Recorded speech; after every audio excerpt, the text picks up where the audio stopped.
Talking Sourcing, a podcast from Intelligent Sourcing. This episode, in association with our sponsor TTEC, your chatbot will talk to you now.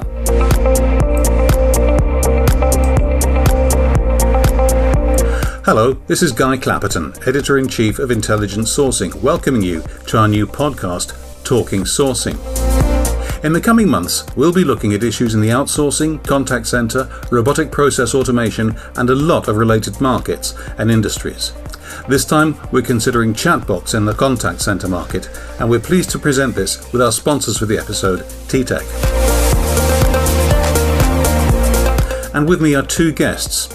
The first is an old friend of Intelligent Sourcing magazine and the outsourcing industry in general.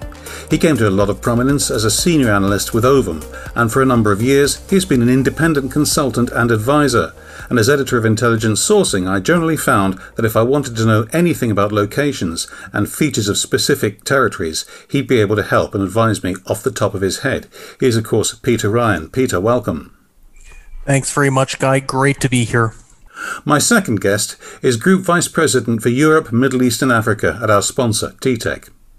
He is an inspirational professional with an exceptional people management and motivational skill set with over 20 years people management, leadership and operational management experience. He has a proven track record in delivering results across CRM, outsourced contact center services, multidisciplined with key experience and successful track record in new business sales, business development, organic account growth, operational management and strategic account directorship. That's what it says on his LinkedIn profile, so it must be what he wants you to hear. Iain Banks, welcome. Thanks, Guy. Great to be here.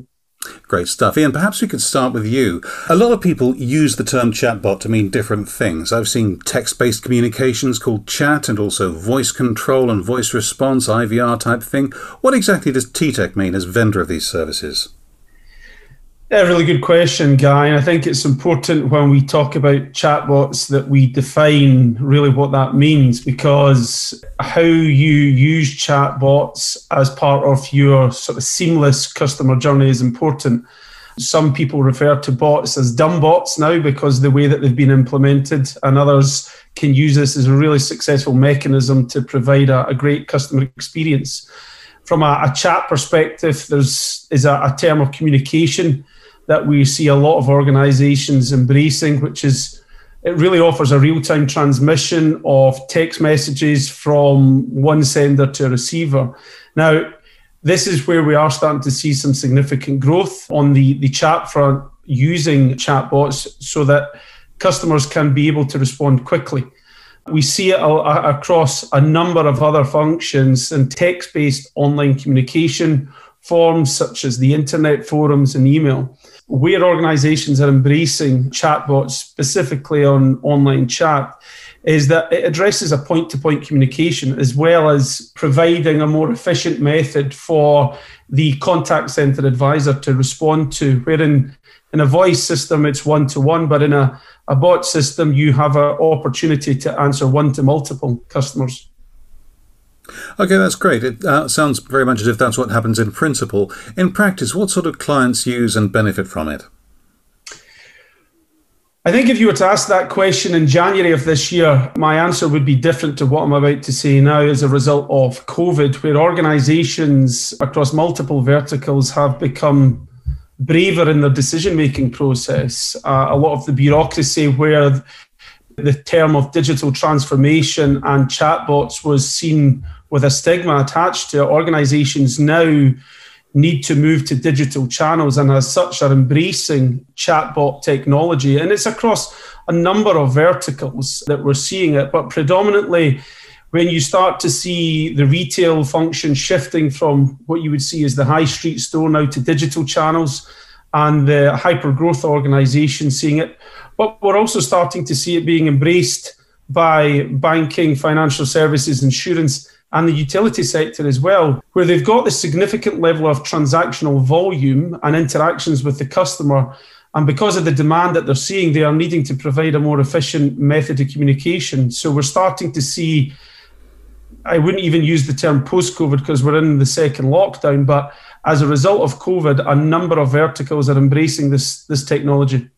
That makes a lot of sense, and I think that the whole COVID thing has accelerated the adoption of technology, which might have happened over a period of years, and in fact had to happen over a period of weeks, if not days. Peter, have you seen any particular territories that are picking up chatbots, or indeed different vertical markets? I know Iain's mentioned a few. Yeah, honestly, Guy, I think that Iain made some really good points there just in regards to the agnostic nature that chatbots have taken on over the course of the past 7 or 8 months. There's no question about that. Chatbots, I think, were probably quite specialized up until the pandemic took hold, but the pressures that customer experience operations have been facing over the course of the past 3 or 4 quarters has been pronounced. It's not like anything I think any of us have ever seen. And, let's be perfectly frank, we've all been around the industry for a while. I stop short of saying we're long in the tooth, but at the same time, we have been involved in CX long enough to see what's worked, what hasn't worked, and we're in very unprecedented times, which is why I think that the whole elements around chatbots and the innovations that solutions providers have been bringing to the market have been very encouraging. Now, I would say that from the perspective of where we've been seeing these deployed, as I've mentioned, industry-wise, there's probably not a sector where chatbots haven't seen some type of growth over the course of the past little while. From the perspective of different parts of the world, I would say it's the same type of thing. The reality is individuals need to be serviced. They are looking for more opportunities to be serviced from a digital nature. And it just makes sense that deploying some type of a chatbot element in order to perhaps filter the direction an interaction is going to go to the right agent, or perhaps even to see if an issue can be resolved using technology before it gets to the human level. These are both elements that I think are very much on the minds of CX providers, whether it's an outsourcer or perhaps even a captive operation too. And I just see the technology moving forward. It's going to get better the more competitors that are in the place providing these types of platforms. And the reality is that it's very much part of our lives as we become more digitized ourselves, and as we've been looking to try and interact more using text-based interactions. Chatbots definitely have a place, and I think are going to have a bigger place moving forward. Okay, I'm going to play devil's advocate a little bit here. We've got a distributed workforce because we're all working from home at the moment, and I suspect even after lockdown, wherever people are listening from, there's various levels of lockdown across the world, but even when that's lifted, people will still want to work from home or be asked to work from home for economic reasons or for managerial reasons. What are the business drivers behind using a chatbot rather than a home worker? I think there's a few different business drivers that play into it, whether an agent's based in their residence or if they're in a contact center. One of the most important things around chatbots, I think, is the ability for a chatbot, as I mentioned before, to really get to the crux about what an interaction's about. If you're perhaps doing a web chat and the consumer is interacting with a robot and they're talking about the fact they haven't had a delivery that they were anticipating, or perhaps they had a question about a particular product or service that they're looking at taking on. The chatbot is going to be very effective if it's powered properly with the right artificial intelligence solutions to be able to figure out pretty quickly exactly what the consumer needs, perhaps answer questions, or perhaps send the consumer to an agent, whether that agent happens to be in the contact center or they happen to be at home, regardless of the case. I think that the business drivers have always been there. I think that the logic around the chatbots has always been there, but we're definitely seeing now with more uncertainty in the economy and more desire on the part of enterprises to be able to serve the consumer optimally and be as efficient and as responsive as they possibly can. Being able to use a chatbot in parallel with strong, motivated agents who are working out of their homes or in the contact center certainly has a place, and it's a place that I think is going to find more prominence as we move forward. Iain, we've heard the independent view there. When people come to you, they're obviously the client company. What's in it for them, and also what are they looking to get as benefits for their end users? Yeah, and I think Peter actually described it perfectly. And when we are having conversations really from being seen as a practitioner, we try and demystify the process. Because again, when organizations talk about technology and how you can implement that to really provide a seamless, orchestrated journey for the customer, a number of organizations make it more complex than it needs to do. So what we try and do is we demystify it. We keep it as simple as possible. And from a client perspective, what that bot and that technological infrastructure bring is an efficiency gain. There is no getting away from that. It enables your frontline ambassadors to be far more efficient and in terms of how they deal with certain transactions. But from an end user perspective, what organizations are looking for, and I use this phrase about seamless integrated customer journey. It's really important that the programming of that technology does provide that seamless integrated journey, because this is where the terminology dumbbots is coming about, where customers throw technology at a wall and expect some of it to stick, and it becomes clunky and it actually provides a negative experience for the customer.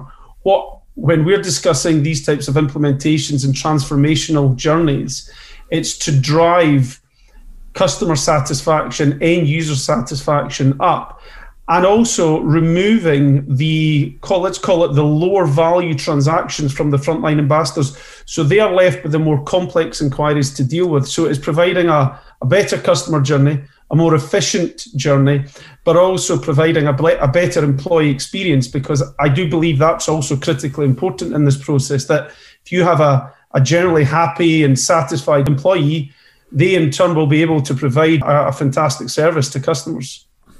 I think that makes sense. You've also described perfectly something that in my 30 years of journalism I've been coming across constantly when I'm commenting on technology and implementations, that it is such a mistake to confuse technology with a strategy. The technology itself cannot be the strategy.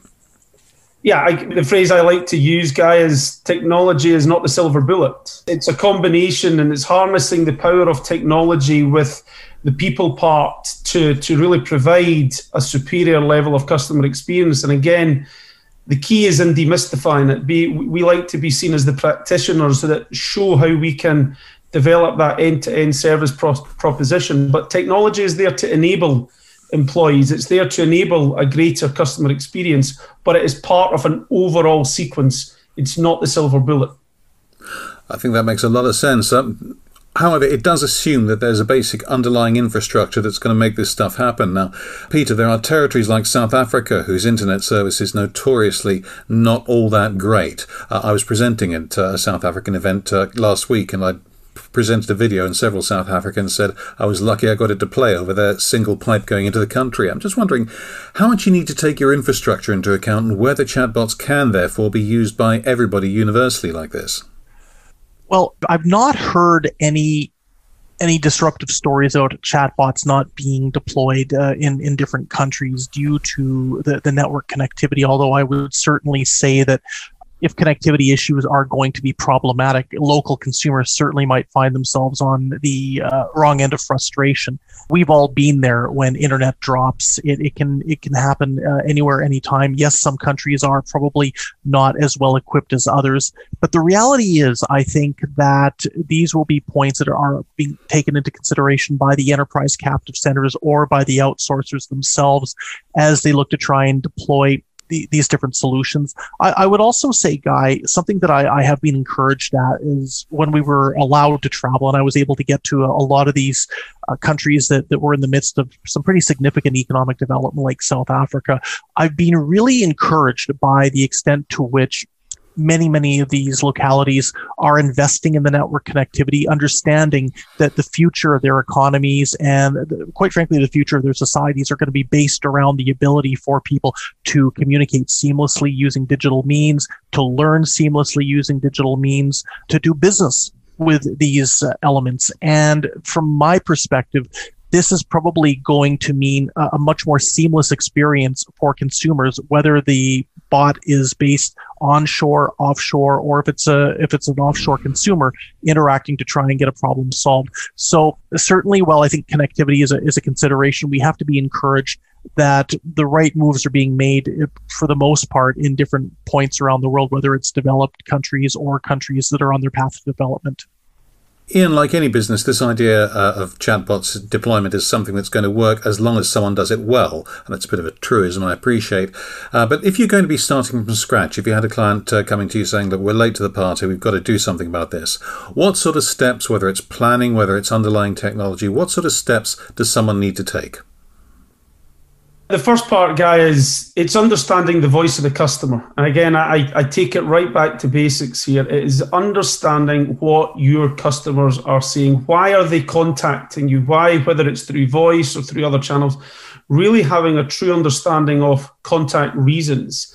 And from that perspective, it's starting to then look at, okay, now that we have the reason, let's start to bucket this into a basket of services and try to be the orchestrator in this journey. And in our experience in TTEC, organizations tend to talk about 5 things. It's revenue, cost, compliance, churn, and customer satisfaction.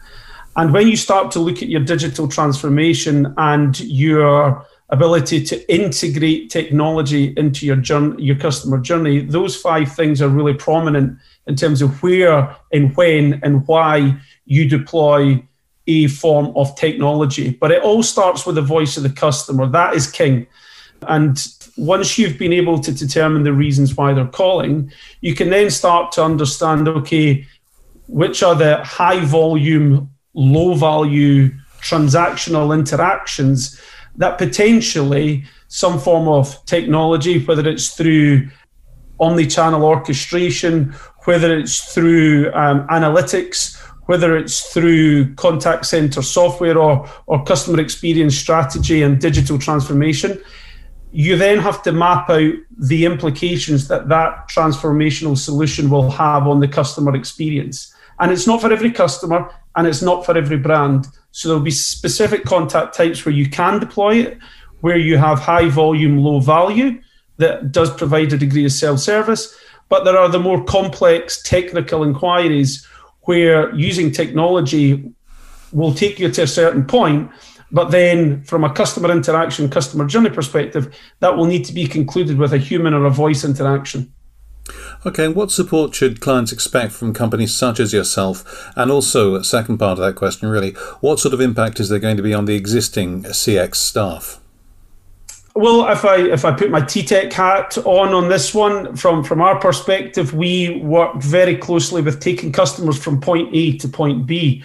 We TTEC see ourselves, I talk about journey orchestration, TTEC absolutely see ourselves as the practitioners, the individual organization that can help customers through that journey orchestration. So we would provide the consultative support, the business consultation support at the very beginning to map out the customer journeys.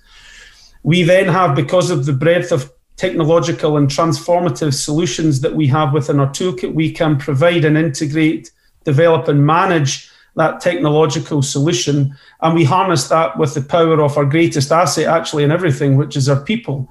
So where we provide end-to-end service proposition support. But when you start to do that, the second point to your question, Guy, is so important. As the technology and the transformation works, and it's a continual process of learning and evolution, because again, it's not just a case of throwing it at the wall and hoping something sticks. This is an evolving solution through a digital worker factory type proposition. What it then does, though, is the interactions that frontline ambassadors will have is the type of profile that we need to recruit to or upskill to is going to enhance. The onboarding and learning and development is going to enhance, and we will have to equip our frontline ambassadors with greater knowledge to be able to manage and deal with the more complex inquiries that comes into a contact center environment, whether it's brick and mortar or work at home. Okay, thinking about the actual practice of it, Peter, I wonder if you could give us some insights on how important brand consistency is when you're supporting people through various different media, not just chatbots, but it's got to be part of an existing mix.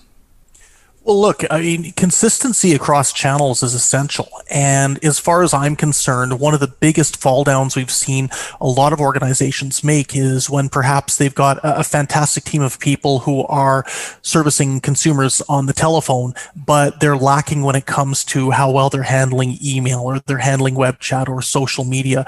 The reality is that the consumer today is agnostic on the channels that they use. I might pick up the phone to handle one aspect of a concern or a complaint that I've got, but then I might go and follow up on email or using web chat. As long as I've got that reference number, really nothing matters.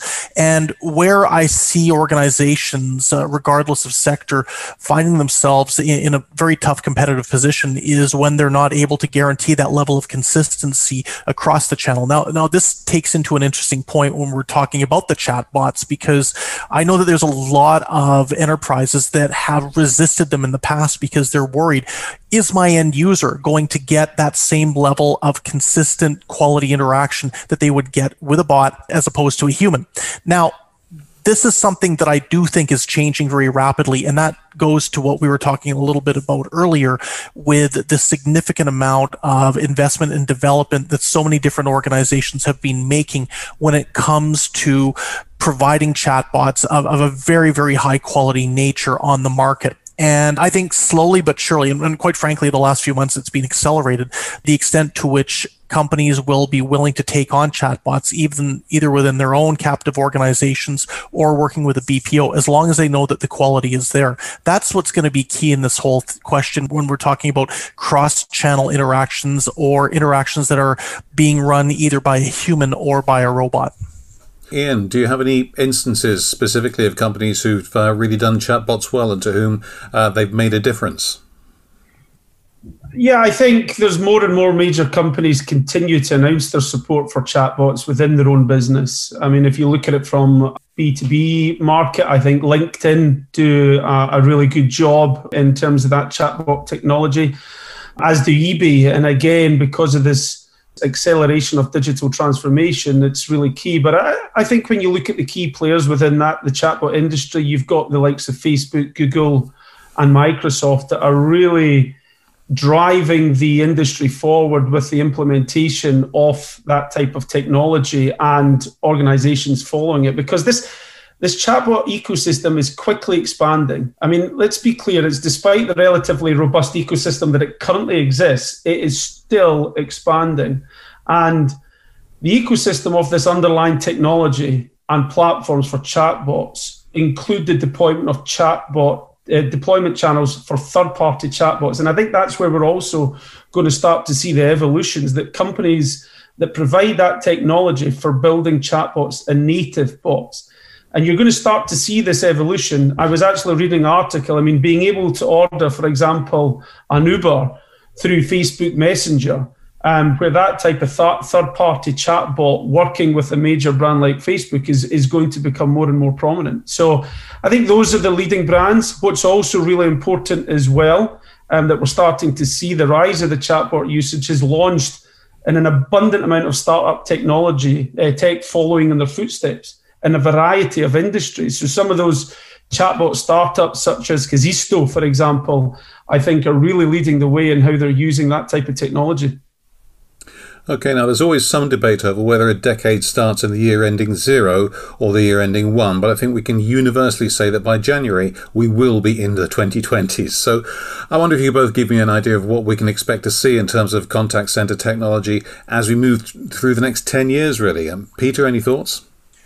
Well, the technology question is always an interesting one. And one of the elements I've picked up over the course of my nearly 20 years, and I shudder when I say that, but nearly 20 years in the contact center space, has been the fact that there are flavors of the month when it comes to technology, and there are structural technological developments that really make a difference. I think that we're going to see a lot more focus in the coming years, whether we're talking the next 2-3 years or even the next decade. I think we're going to see a lot more focus on the implementation of artificial intelligence into all aspects of how contact center work is done.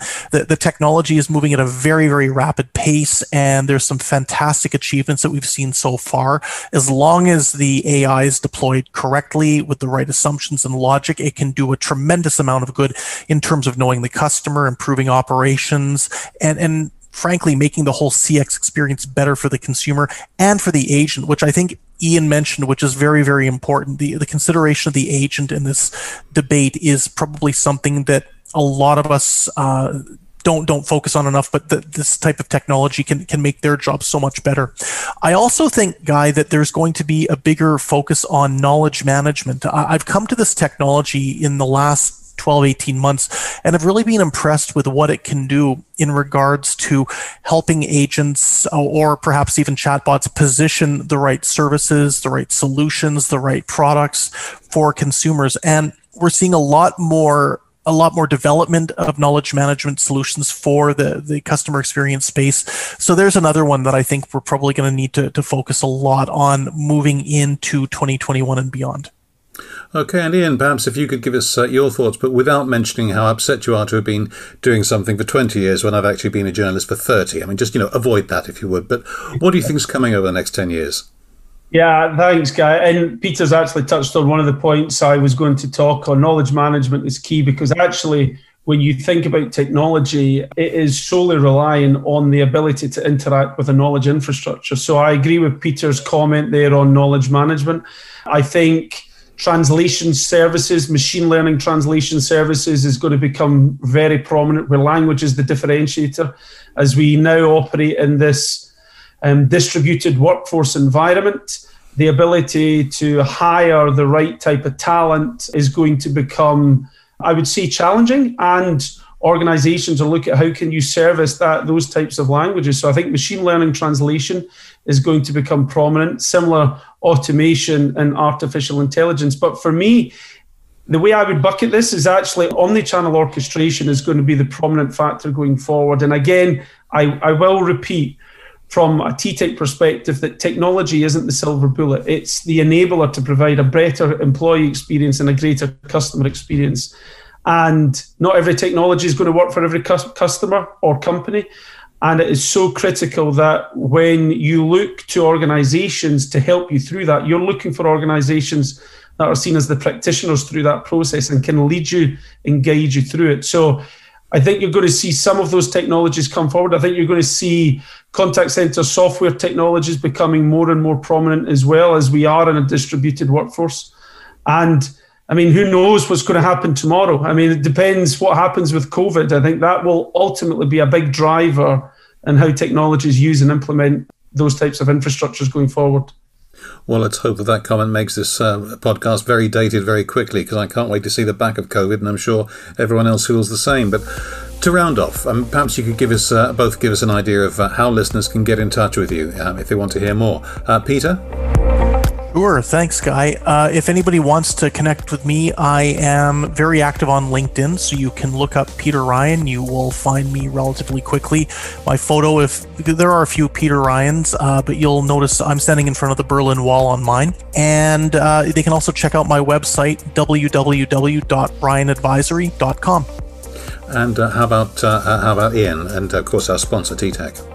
Yeah, thanks, Guy. And Peter, you're stealing my thunder every time. But yeah, it's very active on LinkedIn as well. But also people can get in touch directly through our website, which is www.ttec.com/EMEA.